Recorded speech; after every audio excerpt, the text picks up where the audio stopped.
Los últimos delitos contra la seguridad pública del título séptimo del libro segundo del Código Penal son los delitos contra la salud pública, que están tipificados entre los artículos 200 hasta el artículo 208 inclusive. El bien jurídico afectado, este capítulo contiene figuras que atentan contra la salud, pero la salud de un número indeterminado de personas, la salud del público en general. De allí la dimensión social del bien jurídico afectado en estos delitos y se tiende a proteger el estado sanitario de la población. La salud pública se define en la doctrina como el bienestar físico, psíquico y fisiológico de las personas consideradas de manera general e indeterminada, va más allá de la suma de las saludes individuales, ya que implica un estado de bienestar de una comunidad. Los delitos contra la salud individual están comprendidos entre los delitos contra las personas, los delitos de lesiones, a partir de los artículos 89 hasta el 94, ahí están tipificados los delitos contra la salud individual. Acá vamos a encontrarnos con delitos contra la salud de un número indeterminado de personas. En el artículo 200 vamos a encontrarnos con el delito de envenenamiento de aguas en los siguientes términos.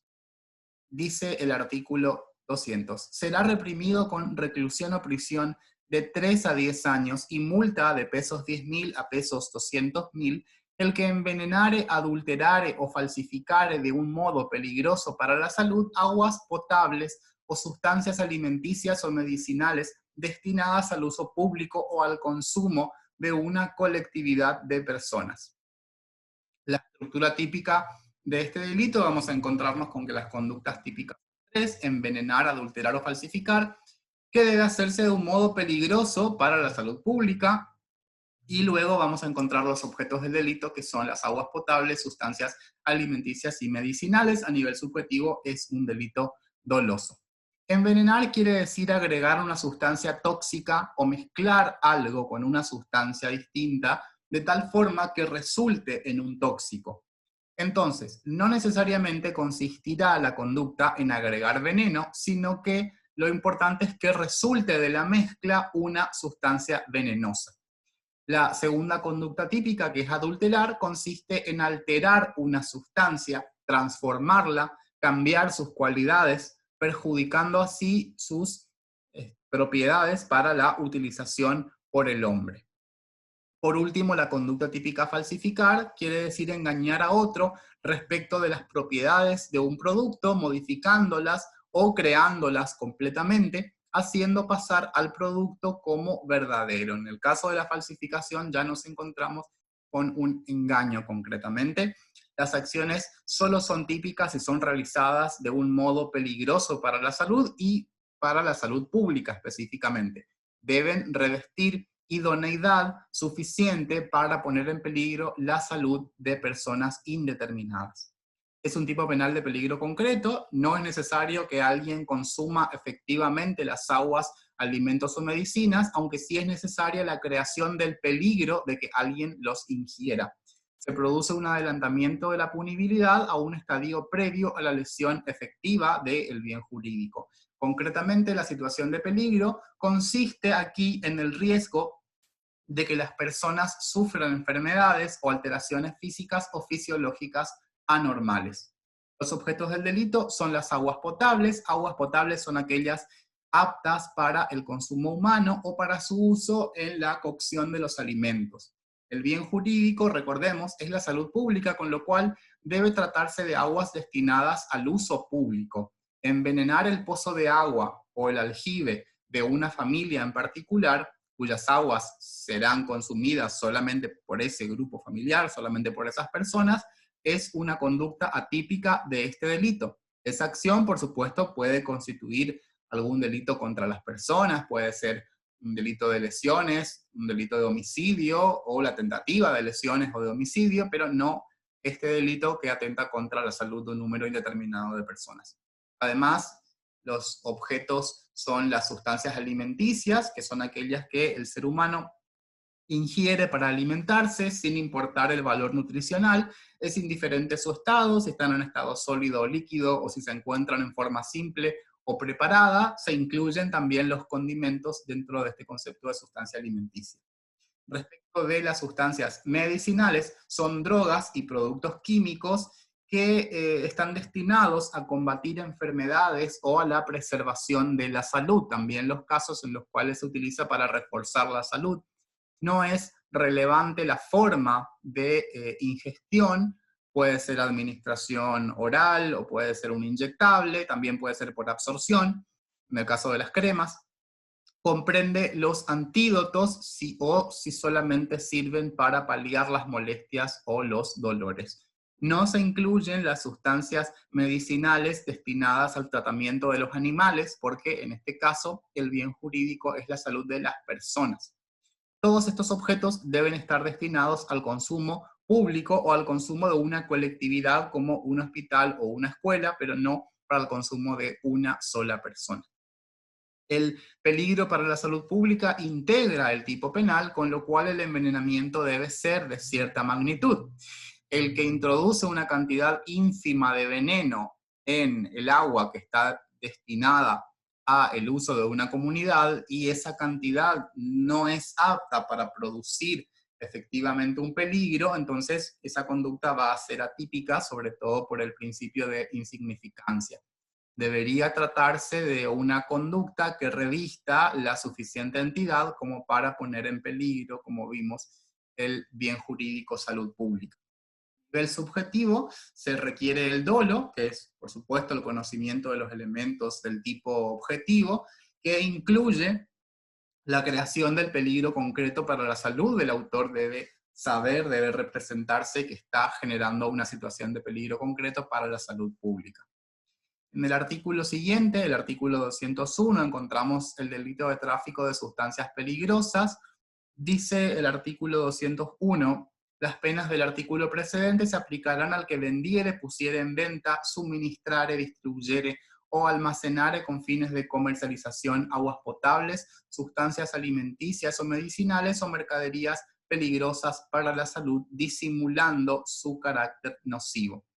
Entonces, en el artículo 201 encontramos el delito de tráfico de sustancias peligrosas, donde las conductas típicas tienen alcance y un sentido muy distinto al del artículo 200. Las típicas son vender o poner en venta, que quiere decir transferir la cosa por un precio, u ofrecer, en el caso de poner en venta, la cosa con fines de venta. Suministrar quiere decir proporcionar o proveer, poner al alcance de una persona. Distribuir es poner la cosa a disposición de terceros. Y almacenar es guardar o acumular cosas. Estas conductas típicas en realidad deben estar acompañadas por otra conducta complementaria, que es el ocultamiento de la nocividad. El autor tiene que llevar a cabo esas conductas vamos a enumerar, pero ocultando el carácter nocivo de la sustancia, de los objetos del delito. Por medio de esta conducta, el autor induce a error al adquirente del carácter peligroso para la salud de las sustancias objeto del delito. Puede llevarse a cabo por una conducta activa, como por ejemplo, retirar una etiqueta de un producto que indique que es perjudicial para la salud. El autor puede retirar esa etiqueta o puede borrar la indicación de que la mercadería es perjudicial para la salud, o bien puede tratarse de una conducta omisiva, guardando silencio sobre la nocividad del objeto. Un ejemplo de realización de esta conducta típica puede ser vender un medicamento que está vencido, modificando la fecha de vencimiento. El autor modifica de alguna manera la indicación de la fecha de vencimiento, haciéndole creer a la víctima que el medicamento todavía es apto para el consumo. Los objetos de este delito son los mismos que en el caso del artículo anterior, en el caso del artículo 200, y se suma además las mercaderías. Las mercaderías son, según el artículo 77 del Código, aquellos efectos susceptibles de expendio. Se incluyen perfumes, elementos de higiene personal, por ejemplo. Lo que sí es criticable en el artículo 201 es que se haya incluido el agua potable en este tipo penal, porque el carácter de potable determina la aptitud para el consumo sin riesgo para la salud. Agua potable significa agua que se puede beber, entonces vendría en una hipótesis de imposible comisión. ¿Cómo puede ser perjudicial para la salud del agua potable? Es imposible, no se puede cometer en esa modalidad, entonces por ese motivo es criticable que se haya incluido aquí al agua potable, ¿sí? Esa característica no debería estar presente para darle un sentido al tipo penal, porque se pretende ocultar la nocividad, pero el agua potable no es nociva. Bien, el tipo subjetivo, este es un delito doloso que no va a requerir en principio de ningún elemento subjetivo especial, excepto para el caso del verbo típico almacenar. En el caso del verbo típico almacenar, sí se requiere que el autor lleve a cabo esta conducta típica con fines de comercialización. En este caso puntual estamos ante una hipótesis ya de peligro abstracto, se produce un mayor adelantamiento de la punibilidad que en los demás casos, donde sí se produce la efectiva circulación o tráfico de las sustancias peligrosas. Entonces, el elemento subjetivo distinto del dolo, fines de comercialización, solamente se aplica para el caso del almacenamiento, no respecto de las demás conductas, aunque en realidad, por supuesto que el que vende lo está haciendo comerciando, así que en definitiva no cambia demasiado. Sin embargo, el suministro y la distribución pueden ser ambos a título gratuito, entonces hay que tener ese recaudo, que el fin de comercialización solamente está presente en el verbo típico almacenar. Lo cual, que exista esta conducta típica almacenar y que tenga la misma pena que todos los demás supuestos, pareciera que afecta al principio de proporcionalidad de las penas, porque tiene la misma pena el que pone en circulación sustancias peligrosas que el que simplemente las acumula con la finalidad de comercializarlas. No hace falta que las comercialice, al ser un elemento subjetivo distinto del dolo, alcanza a contenerlas, acumularlas, guardarlas para venderlas, así que eso pareciera ser que entra en conflicto con principios de proporcionalidad de las penas. En el artículo 201 bis del Código vamos a encontrarnos con una agravante. Dice, si como consecuencia del envenenamiento, adulteración o falsificación de aguas potables o sustancias alimenticias o medicinales resultare la muerte de alguna persona, la pena será de 10 a 25 años de reclusión o prisión. Si resultaran lesiones gravísimas, la pena será de 3 a 15 años de reclusión o prisión. Si resultaran lesiones graves, la pena será de 3 a 10 años de reclusión o prisión, y en todos los casos se aplicará además multa de pesos 10.000 a pesos 200.000. Bien. El artículo 201 bis es una agravante, pero solamente del artículo 200, no es un agravante del artículo 201, ya que se exige expresamente una relación de causalidad entre el envenenamiento, la adulteración o falsificación con los resultados típicos que son la muerte o las lesiones de la víctima. Nuevamente se va a reproducir aquí la discusión en torno a la aplicación de esta agravante por la muerte o el homicidio agravado del artículo 80, inciso quinto, porque todas son conductas para crear un peligro común para la salud pública, y si de ello se derive la muerte, tenemos que nuevamente analizar si estamos en presencia de un homicidio agravado o bien esta agravante del artículo 201 bis. Además es llamativo que la escala penal de la figura básica es la misma que la que se determina para el caso de producción de lesiones graves. Entonces pareciera que la referencia es innecesaria. Se agrava la pena, supuestamente se agrava si se produjeran lesiones graves, pero en realidad es la misma escala penal, entonces pareciera ser que es innecesaria la referencia. Bien, en el artículo 202 del Código vamos a encontrar el delito de propagación de enfermedad peligrosa. Dice el artículo, será reprimido con reclusión o prisión de 3 a 15 años el que propagare una enfermedad peligrosa y contagiosa para las personas. La acción típica en este caso es propagar. Propagar quiere decir extender, difundir, de lo cual se desprende la posibilidad de múltiples contagios. Debe recordarse que aquí no es la salud individual lo que se protege, sino el bienestar de la comunidad. La propagación puede tener lugar mediante el contagio, es decir, la transmisión de la enfermedad, o mediante la difusión de los gérmenes patógenos, creando así el peligro de que la enfermedad se disemine. La enfermedad peligrosa y contagiosa. La enfermedad es un proceso patológico definido que debe tener la característica de ser peligrosa, capaz de poner en peligro la vida o la salud, y contagiosa, es decir, capaz de transmitirse a personas sanas. No es necesario que se trate de una epidemia, como lo señala Dona, bastaría con esa susceptible de causar el contagio. También puede el autor difundir una enfermedad propia de los animales en la medida en que sea peligrosa para las personas. Encuadra en el tipo penal la conducta de quien infecta un lote de animales destinados al consumo de una colectividad, si es que de esa forma se puede liberar la enfermedad, puede traspasarse al ser humano y sea peligrosa y contagiosa. A nivel subjetivo es un delito doloso que no requiere ningún elemento subjetivo especial. Luego vamos a encontrarnos en una ley especial, un delito distinto, que es el contagio de enfermedad venérea, que debe ser aplicado por especialidad, porque la conducta anterior solamente describe la tipicidad de una conducta consistente en propagar una enfermedad peligrosa y contagiosa. Ahora, si esa enfermedad fuera una venérea, es decir, una enfermedad de transmisión predominantemente sexual, entonces en ese caso tenemos que aplicar el artículo 18 de la ley 12.331.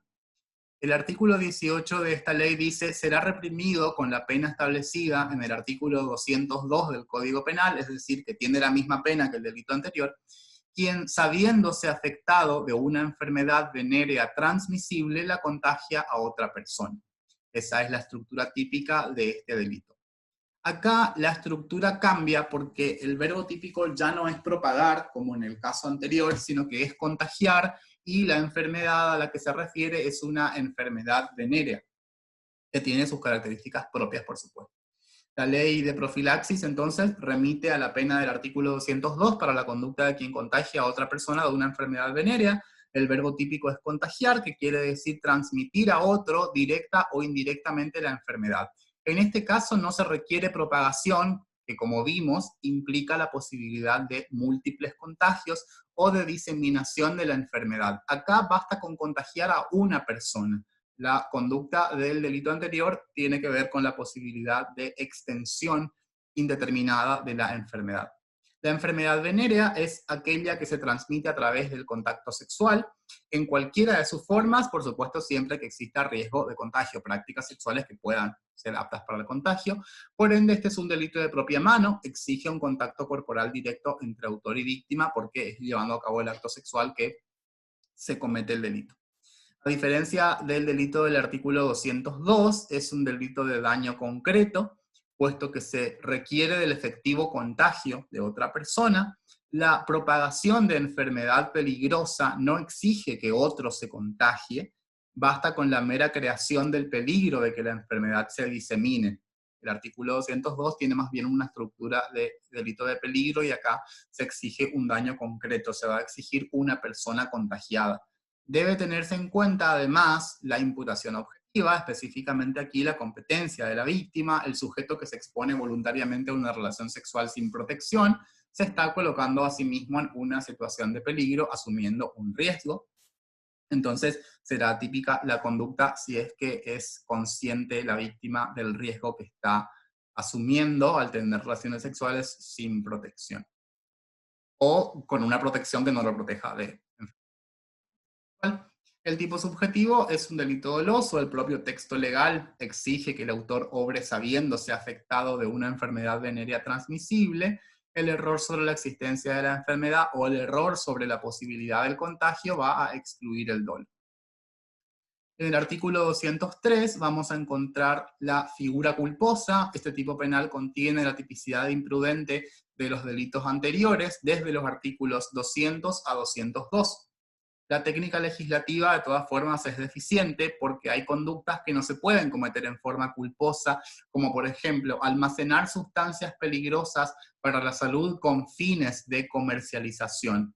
Si este delito requiere una finalidad en particular, si el autor tiene que almacenar una sustancia peligrosa para venderlas, ¿cómo va a poder cometerse con imprudencia? ¿Cómo una persona almacena para vender sin ni siquiera es consciente, no tiene la representación concreta. Entonces, pareciera que la técnica legislativa aquí es deficiente, sin embargo, las otras figuras sí podrían cometerse, en principio, por medio de una imprudencia, cuando alguno de los hechos previstos en los artículos anteriores fuere cometido por imprudencia, negligencia, impericia en su arte o profesión, o por inobservancia de los deberes a su cargo, se impondrá multa de pesos 5.000 a pesos 100.000. Si tuviere como resultado enfermedad o muerte, se aplicará prisión de 6 meses a 5 años. Luego vamos a encontrarnos con figuras penales entre los artículos 204 a 204 quinquies del Código.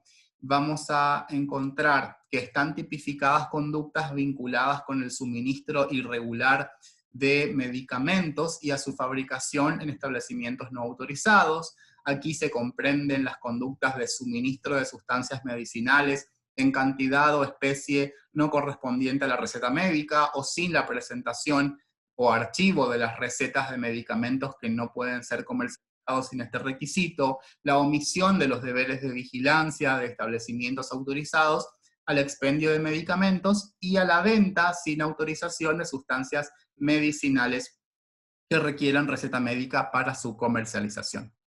En el artículo 205 vamos a encontrar el delito de violación de medidas contra epidemias.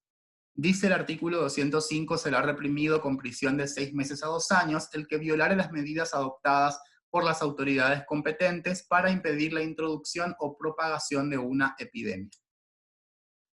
Este delito adopta la técnica legislativa de los denominados tipos penales en blanco, que necesitan un complemento de la acción típica. La ley penal en blanco requiere de un complemento de la acción típica porque remite a otro ordenamiento, que en el caso de este delito son las medidas adoptadas para impedir la introducción o propagación de una epidemia. Estas medidas pueden ser encontradas, pueden estar contenidas en otra ley o bien en un acto administrativo. Esta forma de legislar obedece a que las circunstancias que se vinculan con la salud pública son muy dinámicas y muy cambiantes, y ello impediría el dictado de una ley del Congreso cada vez que tiene lugar una epidemia. Sabemos que el proceso de sanción y promulgación de una ley no es tan sencillo y requiere de discusiones y demás, entonces como las circunstancias son muy dinámicas y muy cambiantes en el tiempo, ello determina que se tipifiquen delitos con esta técnica legislativa de leyes penales en blanco. Por ejemplo, la pandemia de COVID-19 determinó la necesidad del establecimiento de la cuarentena o el aislamiento social obligatorio para impedir la propagación del coronavirus. Se trató de una situación subrepticia y urgente que obligó a las autoridades sanitarias a tomar todo tipo de medidas. Y este es un delito de peligro, no es necesario que efectivamente se produzca la propagación de la epidemia. Por ejemplo, si un grupo de personas asisten a una fiesta clandestina en tiempos de COVID-19, aun cuando nadie resulte contagiado, el delito se va a consumar igual, porque es un delito meramente de peligro, no se va a exigir la efectiva lesión. Allí se estaría, por supuesto, violando una disposición de la autoridad sanitaria que impide, en este caso concreto, la reunión de personas fuera de las autorizaciones que áreas van habilitando, por supuesto, según su situación epidemiológica. No entran en el tipo penal las infracciones a las meras recomendaciones. Por ejemplo, es verdad que en tiempos de COVID-19 se recomienda no abrazar, se recomienda no saludar con un beso, pero ello no representa una prohibición, es más bien una recomendación en cuanto a la restricción del contacto social, entonces no representaría el delito en este caso. Y por epidemia debe entenderse la propagación de una enfermedad, cualquiera sea su peligrosidad, que es transmisible de una persona a otra o de los animales o vegetales a una persona. Es un delito doloso que no exige elementos subjetivos especiales. Este es un delito que tiene mucha menor pena que el caso del delito del artículo 202. ¿Por qué? Porque en el 202 el autor propaga la enfermedad, propaga una enfermedad peligrosa y contagiosa. que podría ser, por ejemplo, el paciente cero de coronavirus, que siempre que haya obrado con dolo representándose concretamente debería responder por el artículo 202. Ahora, es distinta la situación en el artículo 205, porque en el 205 simplemente se pena la conducta de quien viola las medidas establecidas por las autoridades sanitarias. Ahí es distinto, porque no necesariamente eh, tienda a la propagación, ¿sí? Normalmente esa conducta representa un peligro, nada más no se requiere de una efectiva propagación y ni siquiera un peligro concreto de que ello suceda, más bien tiene una estructura de una infracción formal, porque aun cuando de la infracción a las leyes de policía sanitaria no se derive un daño concreto, de todas maneras el delito ya está consumado.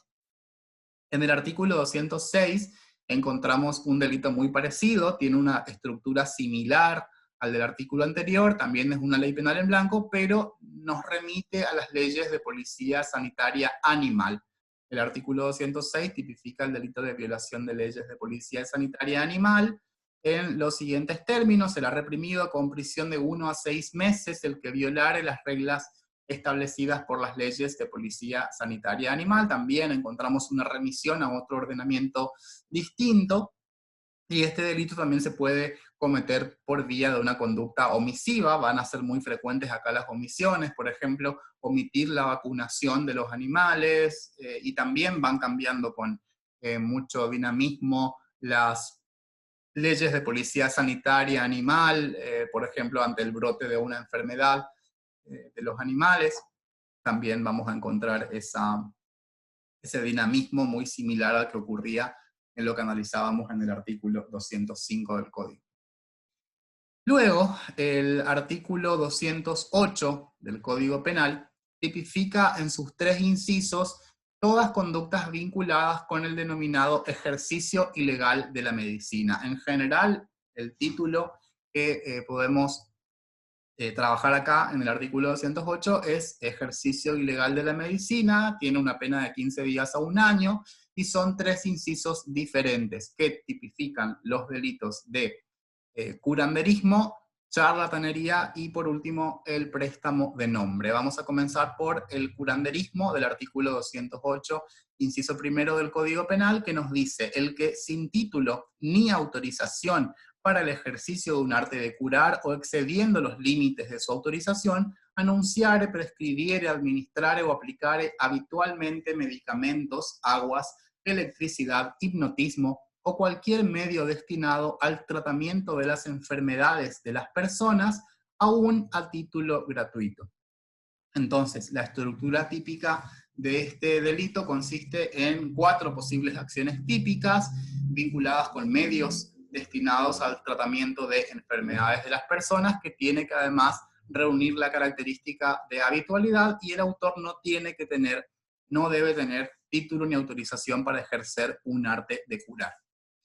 Respecto de las conductas típicas, anunciar quiere decir publicitar.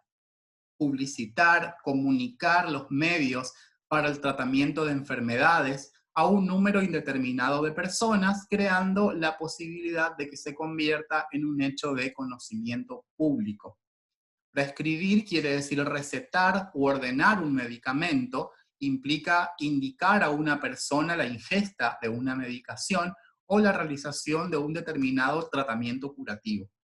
Administrar, por su parte, es suministrar o distribuir el medicamento. Aplicar ya implica el empleo del medicamento o el tratamiento curativo directamente sobre el cuerpo del paciente, ya sea inyectándoselo, haciéndoselo ingerir, es indistinto el medio que se utilice para la aplicación. El objeto del delito en este caso es cualquier medio destinado al tratamiento curativo de enfermedades de las personas, como pueden ser infusiones, masajes, más allá de la creencia de los destinatarios, ya que el carácter supuestamente curativo proviene del autor del curanderismo. El delito se consuma aun cuando los destinatarios no estén convencidos del tratamiento, aun cuando el destinatario no esté del todo seguro que vaya a funcionar el masaje o la sustancia, la infusión que le esté dando el curandero, de todas formas el delito se consuma porque ese carácter supuestamente curativo viene del autor. Están incluidos aquí los medios mágicos o supersticiosos, como recurrir a cartas del tarot, ciertos rituales religiosos, portación de estampas, medallas de santos, rezos, etc. Lo que no está incluido, lo que no está comprendido en el tipo penal son los hechizos para la cura del denominado mal de amores, o encantamientos contra la mala suerte, porque no son propiamente enfermedades, ¿sí? Aun cuando el mal de amores pueda llegar a tener efectos nocivos sobre las personas, específicamente sobre sus intelectos y sus emociones, no son consideradas una enfermedad por el momento, entonces no sería un delito de curanderismo aquel sujeto que va con un hechicero o hechicera para que el algún hechizo de amor o le dé algún amuleto para atraer la buena suerte o a la pareja ideal o las parejas. En fin, el peligro concreto que se deriva de la comisión de estas conductas deriva de la desviación de las personas de la asistencia médica correcta, porque el curandero lo que está haciendo acá es evitar que las personas concurran a los tratamientos racionales, científicos, idóneos para el tratamiento de sus dolencias por parte de personas tituladas por el Estado. Ese es el peligro contra la salud pública. Por ello, aquí no cabría lugar en principio para la denominada competencia de la víctima. Uno podría decir, pero entonces la imputación objetiva, ¿qué rol podría jugar aquí si el sujeto que va con el curandero para que le dé, no sé, un té, una infusión para curar determinados males? ¿Por qué no considerar la competencia de la víctima para considerar, valga la redundancia, que la conducta del autor, del curandero aquí es atípica? Lo que pasa es que acá el bien jurídico es de titularidad difusa, es de titularidad colectiva, no es de titularidad de una persona. Si esa infusión que le da el curandero a la persona le causa lesiones, uno podría pensar allí sí en la competencia de la víctima respecto de esas lesiones, pero no respecto del curanderismo en sí, porque el curanderismo afecta a la salud pública, no a la salud de una persona en particular. Entonces, como el sujeto que va al curandero no es el titular único y exclusivo de la salud pública, no se puede excluir el comportamiento allí por competencia de la víctima, porque si no, esta conducta sería casi siempre atípica en la gran mayoría de los casos, porque el curanderismo implica una referencia siempre hacia medios mágicos o supersticiosos para la cura, la supuesta cura de enfermedades. Además, se requiere de parte del autor un elemento que es la habitualidad. Existen dos formas de interpretar en la doctrina penal el elemento habitualidad. La primera es la reiteración de actos, con lo cual la prescripción, el suministro o aplicación aislada de un medio supuestamente curativo no tipificaría el delito, no tipificaría la conducta de quien una vez le dio a otra persona un té preparado con ciertas hierbas que supuestamente curaba determinada enfermedad, curaba el cáncer, por ejemplo. Bueno, una sola vez, según esta primera interpretación, no tipifica el delito de curanderismo.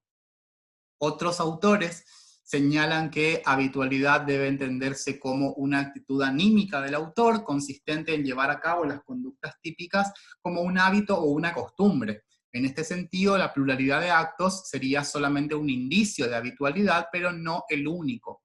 Bastaría con que el autor se proponga el ejercicio habitual del curanderismo. Dona dice, o participa, mejor dicho, de la primera posición, porque entiende que de lo contrario se estaría echando mano al derecho penal de autor, puniendo una conducta interna del sujeto.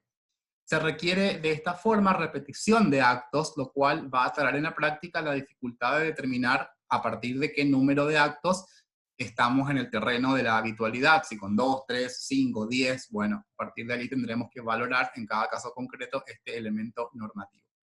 Respecto de la autoría, existen distintas hipótesis respecto del autor.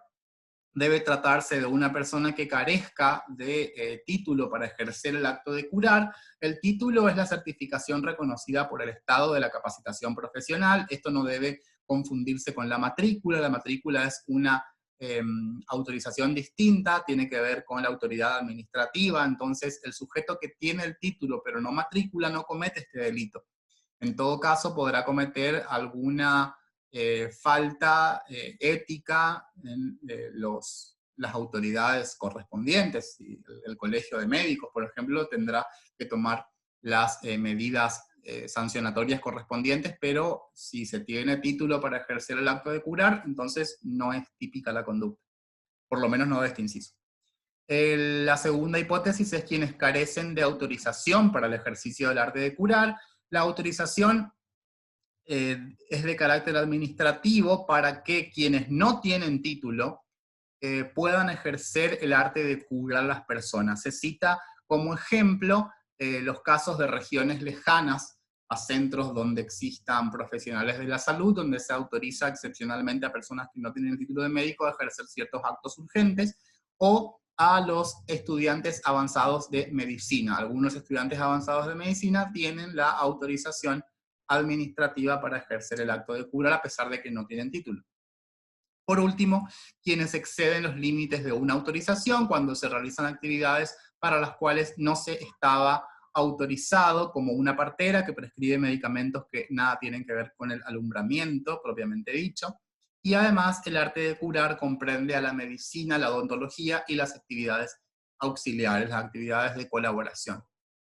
Dice el tipo penal que no importa si se lleva a cabo la conducta a título gratuito u oneroso, y esto es lógico porque no es un delito contra la propiedad, con lo cual la acción es típica aun cuando el curandero la realice gratuitamente. Si el autor lo hiciere además en forma onerosa, causando un perjuicio patrimonial, podría existir una hipótesis de concurso con el delito de estafa, siempre por supuesto que se configuren todos los elementos de la estafa, que son el ardido, el engaño, el error, la disposición patrimonial perjudicial y la relación de causalidad y de imputación objetiva. Esto en el caso siempre de que se lleve a cabo esta conducta en forma onerosa. Si es gratuita, no hay perjuicio patrimonial.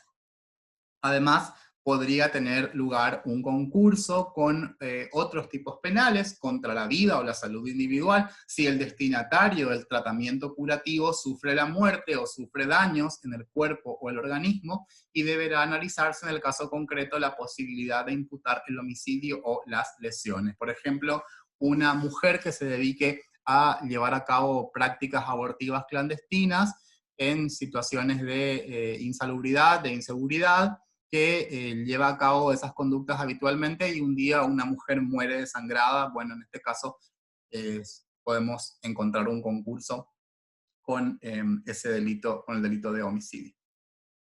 La tipicidad subjetiva es un delito doloso, no se exige ningún elemento subjetivo especial. El error sobre la existencia y los límites de una autorización es un error de tipo y no de prohibición, como señala Dona, ya que estos son elementos que integran el tipo penal. Acá la autorización, la falta de autorización, mejor dicho, integra el tipo penal. Entonces, si el autor tiene un error sobre esa autorización, es un error de tipo y no de prohibición. Sí pueden darse supuestos de error de prohibición y pueden ser muy frecuentes los errores de prohibición en este ámbito en los casos en que el curandero desconozca la existencia de la norma o de sus alcances. Por ejemplo, en ciertos medios rurales, en muchos medios rurales, o en los medios aborígenes, en un contexto de una población aborigen, estas costumbres son muy arraigadas porque existe la figura del curandero que va a recibir distintos nombres en las distintas lenguas, los dialectos, ¿sí? van variando, lo podemos llamar la figura de un chamán, un curandero, etcétera, como la denomine cada población. Bueno, esas conductas están muy arraigadas y ni siquiera creen muchas veces en los métodos de la medicina occidental moderna, podemos decir, ni siquiera creen que sean efectivos, no las permiten porque tienen creencias contrarias. Entonces en ese caso, si el desconocimiento produce un error o una situación de inexigibilidad, entonces va a tener el efecto de excluir la culpabilidad, no la tipicidad propiamente dicha, solamente se va a excluir la culpabilidad si es que no es exigible esa conducta.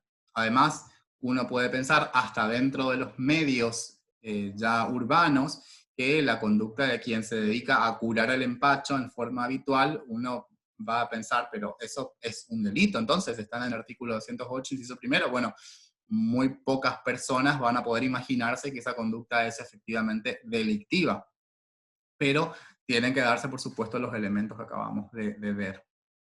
En el artículo 208, inciso segundo del Código Penal, encontramos el delito de charlatanismo. Acá la estructura típica va a ser diferente. El inciso segundo del artículo 208 dice: el que con título o autorización para el ejercicio de un arte de curar, anunciare o prometiere la curación de enfermedades a término fijo o por medios secretos e infalibles. Este es el delito del charlatán. Acá ya no es un curandero, porque aquí el autor sí tiene la autorización, sí tiene el título que le permite ejercer el arte de curar. La acción típica es anunciar, implica anoticiar, comunicar por medio de la publicidad, llegar a una multiplicidad de personas. Prometer quiere decir asegurar, presentar un resultado como seguro o con grandes probabilidades de éxito de manera pública o con posibilidad de trascendencia pública. Esto es así por el bien jurídico protegido que es la salud pública. El objeto del delito es la curación de enfermedades en términos fijos o bien por medios secretos o infalibles. Término fijo implica que la curación se producirá en un tiempo determinado, mágicamente, contrario a lo que indica la prudencia científica. Se indica que la enfermedad terminará en un momento u oportunidad concreta y circunstanciada. No se castiga la estimación realizada por el médico. Todo médico hace una estimación, un cuadro clínico de cuánto tiempo más o menos va a tardar en curar determinada enfermedad. Lo que se incrimina acá es la promesa de determinación del momento concreto, del momento exacto de curación. Y en el estado actual de la ciencia médica es imposible determinar con exacta precisión cronológica la curación de un cuerpo humano, ya que eso va a oscilar, va a variar, depende de cada organismo. También puede darse a través de medios secretos, que son aquellos que son métodos que generalmente se mantienen ocultos, procedimientos sobre los cuales se guarda cierta reserva profesional. Esto produce una desinformación en el paciente que lo deja expuesto a prácticas perjudiciales. También medios infalibles son procedimientos que aseguran la curación en forma absoluta, sin lugar a dudas. Por ejemplo, un médico que anuncie públicamente poseer la cura infalible para el COVID-19 sería un ejemplo de charlatanismo. Es indiferente que el medio sea eficaz o no, o si se lleva a cabo la acción en forma gratuita u onerosa. Respecto de la autoría, es un delito especial propio que solamente puede ser cometido por quien tenga título válido o una autorización para el ejercicio de un arte de curar. De no revestir el autor esta calidad especial de la autoría, podría eventualmente encuadrarse la conducta subsidiariamente en el delito de curanderismo, del inciso 1 de este artículo, podría quedar en forma subsidiaria el inciso primero, que es el delito de quien no tiene la autorización para el ejercicio del arte de curar. A nivel subjetivo es un delito doloso, no requiere de ninguna intención interna trascendente ni ninguna motivación especial. Sin embargo, algún sector de la doctrina exige que el autor obre en forma maliciosa, es decir, con ánimo de causar perjuicio. Otros afirman que basta con que el autor se represente los elementos del tipo objetivo. Carece de relevancia que el profesional obre sinceramente o no. Puede ser que el profesional, puede ser que el médico esté convencido en su fuero interno de que la curación a término fijo sea posible. Eso es irrelevante porque la ley de ejercicio de la medicina prohíbe expresamente la promesa de curación en un término fijo y demás, así que no puede alegar ese desconocimiento el médico porque forma parte, por supuesto, de la currícula de la carrera de medicina, el estudio de la ley de ejercicio de la medicina.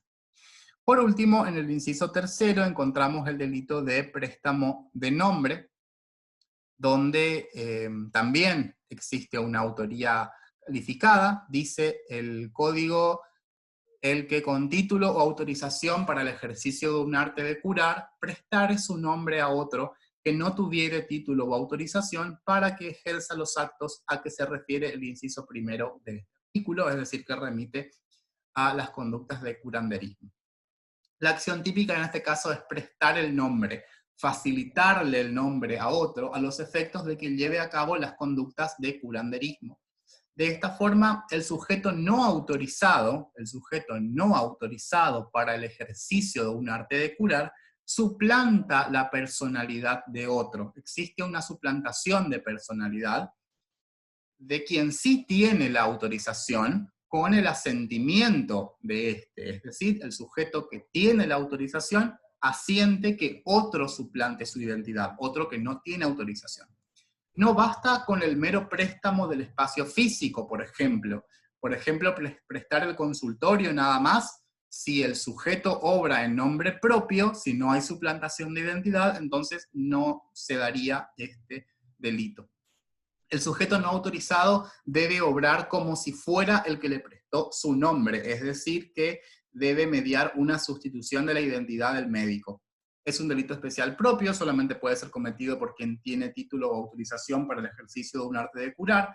El tercero que utiliza el nombre prestado debe responder como partícipe primario, aparentemente. El problema es que ese tercero, si realiza actos de curanderismo, ya va a ser autor del artículo 208, inciso primero, que era la misma pena en definitiva.